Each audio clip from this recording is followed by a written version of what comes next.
کی بیماری ہے یہ فقط عورتوں میں نہیں ہوتی. بانجھ پن کی بیماری فقط عورتوں میں نہیں ہوتی. کبھی کبھی یہ بیماری امتوں میں پیدا ہو جاتی ہے. ایک امت بانجھ ہو جاتی ہے. تفکر، تعقل، عقل، شعور، آگاہی، معنویت سے دستبردار ہو جاتی ہے. پھر اصفیاء پیدا نہیں ہوتے، اولیاء پیدا نہیں ہوتے، متخصص لوگ پیدا نہیں ہوتے. انسان شناس، معاشرہ شناس، آسمان شناس، ستارہ شناس، غیب شناس لوگ پیدا نہیں ہوتے. جب امت بانجھ ہو جاتی ہے تو امت کے درمیان تحقیق و تشخیص ختم ہو جاتی ہے اور امت سرمایہ داروں، فاسقوں، فاجروں، طاغوتوں، پست اور حقیر لوگوں کی غلام بن جایا کرتی ہے. رسول اللہ کے بعد کیا ہوا؟ پیغمبر چاہتے تھے کہ تشخیص پیدا ہو، لیکن امت کے اندر یہ ہنر، یہ صلاحیت نہیں تھی کہ پیغمبر مہربان کی اس بات کو درک کرتے، اس نعمت عظمیٰ کو پیغمبر سے طلب کرتے اور پیغمبر سے کہتے یا رسول اللہ اپنی توجہ خاص سے اپنے دست ید اللہ کے ذریعے دعا کرے کہ خدا حماقت کی نجاست کو ہمارے وجود سے پاک کرے. حماقت ایک ایسی نجاست ہے جو آب زمزم سے بھی پاک ہونے والی نہیں ہے. عزیزان گرامی، جب امت احمق ہو جاتی ہے کیونکہ تشخیص، تحقیق، رمز و راز، اسرار، حقائق جب وہ ان کو حاصل حصول حقائق جب محروم ہو جاتی ہے امت، یہ امت کے بانجھ ہونے کی نشانی ہے. یہ امت کے احمق ہونے کی نشانی ہے. احمق کے مقابلے میں حکمت ہے. حکمت پیغمبر آئے تاکہ تمہارے اندر حکمت کا جوہر پیدا کرے، حکمت کی صلاحیت پیدا کرے، ایسی مہارت پیدا کرے کہ حکمت تمہیں جہاں سے ملے لے لو، کیونکہ وہ مومن کی میراث ہے. ہم حکیم نہیں ہیں. خدا حکیم ہے، پیغمبر حکیم ہے، قرآن حکیم ہے، مگر امت میں حکمت پیدا نہیں ہوئی. امت احمق تھی. پیغمبر کے رمز و راز کو، پیغمبر کی تعلیمات کو، پیغمبر کی زحمتوں کو درک نہیں کر سکتے. پیغمبر آئے تھے تاکہ حماقت کی نجاست کو اپنے دست ید اللہ سے تمہارے وجود سے پاک کرے، مگر تم نے قرب پیغمبر حاصل نہیں کی.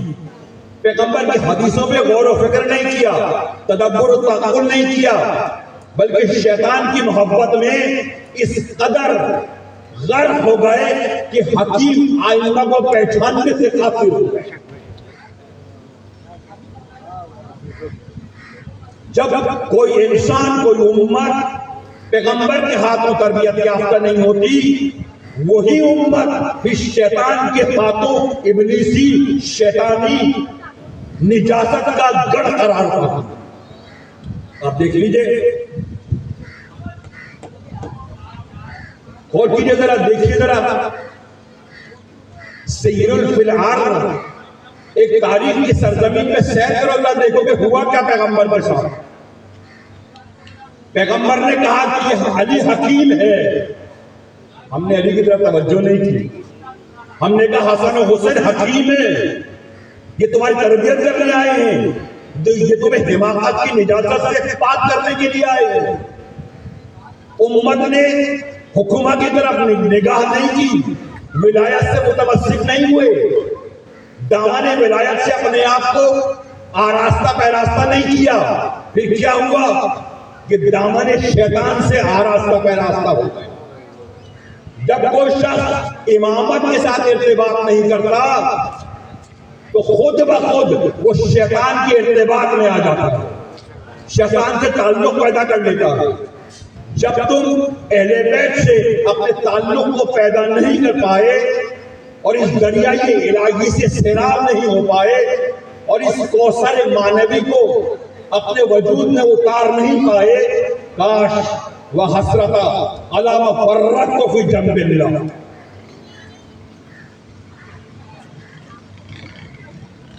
ایک تشیع کا قالب، ایک مسلمان کا قالب، اس میں بہت ظرفیت ہے، گہرائی ہے، گہری ہے.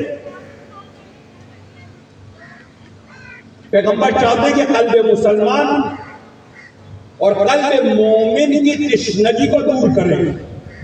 پیغمبر آئیں گے تاکہ تمہارے ذہانت کی صفائی کریں، تمہارے قلوب کی صفائی کریں، تمہارے وجود کی صفائی کریں. پیغمبر آئے تاکہ تمہارے وجود کی اس طرح صفائی کرے کہ تم میں یہ ظرفیت، مہارت، صلاحیت، استعداد پیدا ہو کہ تم اپنے آپ کو کوثر کا لائق قرار پاؤ. جب انسان کوثر سے استفادہ نہیں کرتا، خدا نے عجیب مہربانی فرمائی، عجیب لطف و کرم فرمایا. خدا نے فقط کوثر نازل نہیں کی، کوثر بھی نازل کی، ساقی کوثر کو بھی آپ کے سامنے رکھا. آپ نے نہ فقط کی کہ کوثر کی توہین کی، وہ جو تشنگی قلب کو بجھانے کا ذریعہ تھا، وہ جو افکار کو حیات بخشنے کا ذریعہ تھا، وہ جو ایک ہجوم کو امت بنانے کا نسخہ تھا، وہ جو مہربان رہبر تھے، وہ جو مہربان ائمہ تھے، وہ جو شفیق اور مہربان طبیب ائمہ تھے جو ہمارے نفوس کی تربیت کر سکتے تھے، ہم نے اپنے آپ کو ان سے وابستہ نہیں کیا، خاندان رسالت سے وابستہ نہیں کیا، خاندان عصمت و طہارت سے وابستہ نہیں کیا، فرش حسینی پر آ کر نہیں بیٹھے. اگر فرش حسینی پر نہیں بیٹھو گے، یہ فرش حسینی طبیب بھی اور شفیق بھی ہے. اس کے پاس ایسے الہی آسمانی نسخے ہیں کہ اگر فرش پہ آ کے بیٹھو گے تو حبیب اور طبیب ائمہ علیہ السلام تمہارے ظاہر کی امراض کی بھی دوا کریں گے اور تمہارے باطنی امراض کی بھی دوا کریں گے. اگر فرش پہ آ کے بیٹھو گے تو حسد کی آگ بجھ جائے گی. فرش پہ آ کے بیٹھو گے، نفرت و عداوت، محبت و مودت رحمت میں تبدیل ہو جائے گی. فرش پر آ کر بیٹھو گے، عرش کے مشاہدے کی توفیق نصیب ہوگی. فرش پر آ کر بیٹھو گے تو جہل و کفر و نفاق میں کمی پیدا ہوگی، ایمان، عزت، شرف، پرہیزگاری میں اضافہ ہوگا. یہ فرش اس وجہ سے بچھایا گیا ہے تاکہ امت رسول اللہ کی تربیت کا انتظام کیا جائے. امت رسول اللہ جو سبق بھول چکی ہے، جو درس معنوی بھول چکی ہے، اس کی یاد دہانی کرائی جا سکے. تم نے مہربان ساقی کوثر سے اپنے دامن کو وابستہ نہیں کیا. آج تمہارا روح پریشان ہے، اضطراب ہے، تکلیف ہے، اذیت ہے، آزار ہے، جہل ہے، کفر ہے، نفاق ہے. جب تم علی کے دامن میں پناہ گزیر نہیں ہوگے، رحمانیت کے دامن میں پناہ گزیر نہیں ہوگے، لازماً شیطان کے آغوش میں جا کر چھپ جاؤ. اگر تم پیغمبر سے محبت کرتے اور پیغمبر کی پاکیزہ متبرک مقدس احادیث کو درک کرتے اور قدرت ادراک پیدا ہوتی اور قوت شناخت پیدا ہوتی تو تم اپنے آپ کو وابستہ با اہل بیت علیہ السلام کرو. اہل بیت علیہ السلام تمہیں اپنے لیے دعوت نہیں دیتے،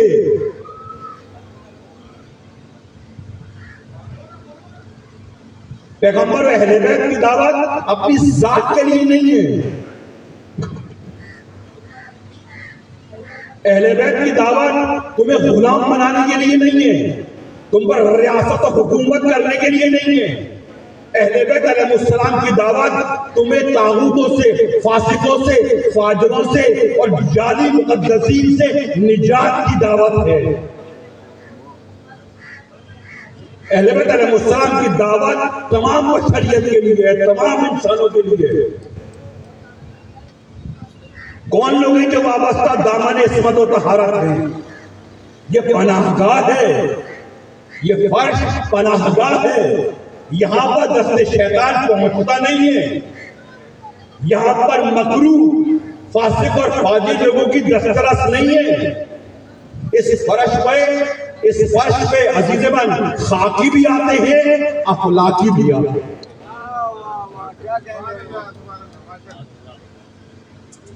کیوں آتے ہیں اخلاقی؟ تاکہ خاکیوں کو نقطۂ کیمیا سکھائیں,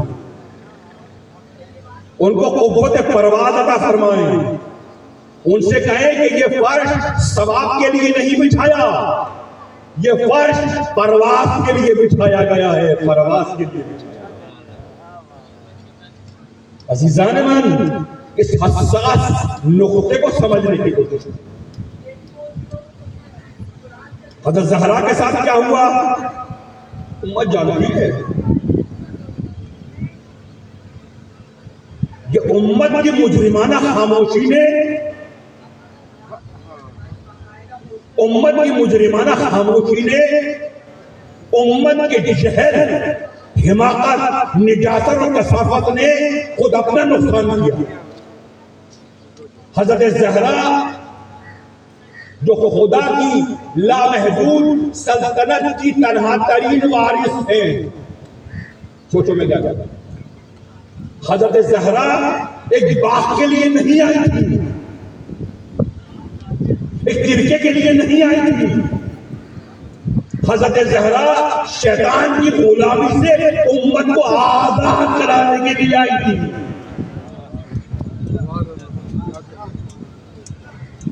مجرم امت نے کیا کیا؟ حضرت زہرا دخل الباب کرتی رہی مدینے میں, دختر رسول اللہ, انسان کامل, کوثر معنوی, قلب پیغمبر, امت کے دروازوں پر دخل الباب کرتا رہا اور امت غفلت کا شکار رہی. پھر کیا ہوا؟ حضرت زہرا آسمان کی طرف پرواز کر گئی اور امت رسوائی, ذلت, فاسقوں, فاجروں, طاغوتوں, انسان دشمنوں کے ہاتھوں